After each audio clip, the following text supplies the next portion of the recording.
नमस्कार मित्रांनो, मी बालाजी सोसे, पळसखेचका, तालुका सिंदखेड, जिल्हा बुलढाणा। मी माझ्या स्वतःच्या शेतामध्ये उभा आहे। हे शेत आहे का हा पाझर तलाव आहे? पाझर तलाव आहे का एखादा समुद्र आहे? अशी अवस्था या ठिकाणी निर्माण झालेली आहे।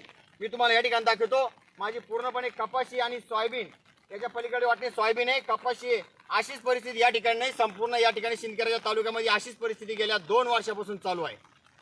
पण सरकार आमच्या शेतकऱ्याकडे लक्ष द्यायला तयार नाही। शेतकऱ्याची एवढी व्यथा असताना सुद्धा सरकार आमच्याकडे बघायला तयार नाही। या ठिकाणी मी तुम्हाला पाणी किती आहे हे दाखवण्याचा या ठिकाणी प्रयत्न करतो।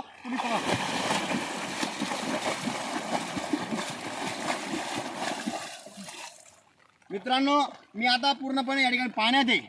सरकारला जर आमच्या ह्या पाण्याची व्यथा जर दिसत नसेल तर आम्हाला या ठिकाणी या तलावामध्ये आत्महत्या करण्याची वेळ या ठिकाणी सरकारने येऊ देऊ नये। या ठिकाणी कपाशी पूर्णपणे पाण्यात गेलेली आहे। या ठिकाणी कपाशी पाण्यात जवळपास 2 महिन्यापासून ही कपाशी पाण्यात आहे। आम्ही सरकारकडे विनंती करतो, तहसीलदार साहेबांना निवेदन दिलं की आमच्या पळसखेचका परिसरामध्ये खूप मोठ्या प्रमाणात पाऊस पडला, पण सरकार म्हणतंय पर्जन्यमापक यंत्रणा म्हणते की पाऊस पडला नाही। मग शेतकऱ्याच्या हे वावरामध्ये समुद्रातून पाणी आलं का, हाच प्रश्न आमचा निर्माण या ठिकाणी झालेला आहे। ती 2023 मध्ये सुद्धा हीच परिस्थिती झाली। 2023 मध्ये सुद्धा आमच्या परिसरात खूप मोठ्या प्रमाणात गारपीट पडली। आदरणीय या बुलढाणा जिल्ह्याचे खासदार साहेब आणि आदरणीय केंद्रीय मंत्री त्यांच्या समक्ष 15 किलोची गार 24 घंट्यानंतर या ठिकाणी होती। त्यांनी 24 तास सगळ्या डिजिटल मीडियाला या ठिकाणी दाखवली। या सरकारी विरोधात आम्ही सातत्याने आवाज उठवतो। या सरकारी विरोधात सातत्याने या ठिकाणी आंदोलन करतो। या सरकारी विरोधात आम्ही सातत्याने शेतकऱ्याच्या फायद्यासाठी शेतकऱ्याला न्याय मिळावा म्हणून 10 दिवस अन्न त्या कामावर उपोषण आम्ही या ठिकाणी गावाच्या वतीने आणि या तालुक्याच्या वतीने केलं। पीक विम्याचा प्रश्न असो, या ठिकाणी शेतकऱ्याच्या वल्ला दुष्काळाचा प्रश्न असो, गेल्या 15 दिवसापूर्वी एक महिन्यापूर्वी आम्ही निवेदन दिलं येजू साहेबाला की आमची या ठिकाणी अतिवृष्टी झाली, वल्ला दुष्काळ जाहीर करा। पण वल्ला दुष्काळ अजून जाहीर झाला नाही। या 3 तालुक्यामध्ये जर सोडलं तर देऊळगावच्या सिंदखेड तालुक्यामध्ये फक्त साखरखेडा महसूल मंडळ या ठिकाणी वल्ल्या दुष्काळामध्ये बसलेला आहे। आणि आमचा संपूर्ण सिंदखेडच्या देऊळगावच्या लोणार तालुका अजूनही सुद्धा न्यायाच्या प्रतीक्षेत आहे। सातत्याने या ठिकाणी आम्ही आवाज उठवण्याचा प्रयत्न करतो। माझी संपूर्ण कपाशी या ठिकाणी सत्यानाश झाला तरी सरकार आमच्याकडे ध्यान द्या तयार नाही।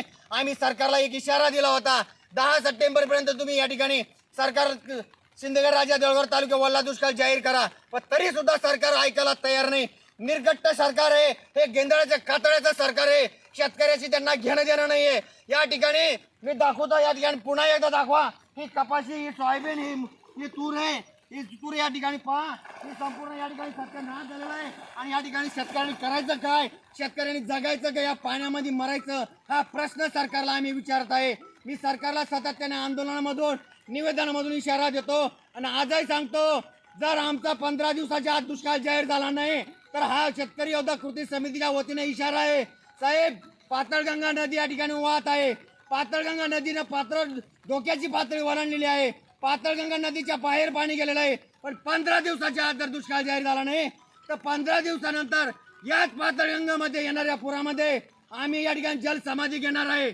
आमच्या जिल्ह्यामध्ये, आमच्या बुलढाणा जिल्ह्यामध्ये जलसमाधीचा इशारा काय असतो हे शेतकऱ्याला विचारायचं काम तुम्ही पडू देऊ नका।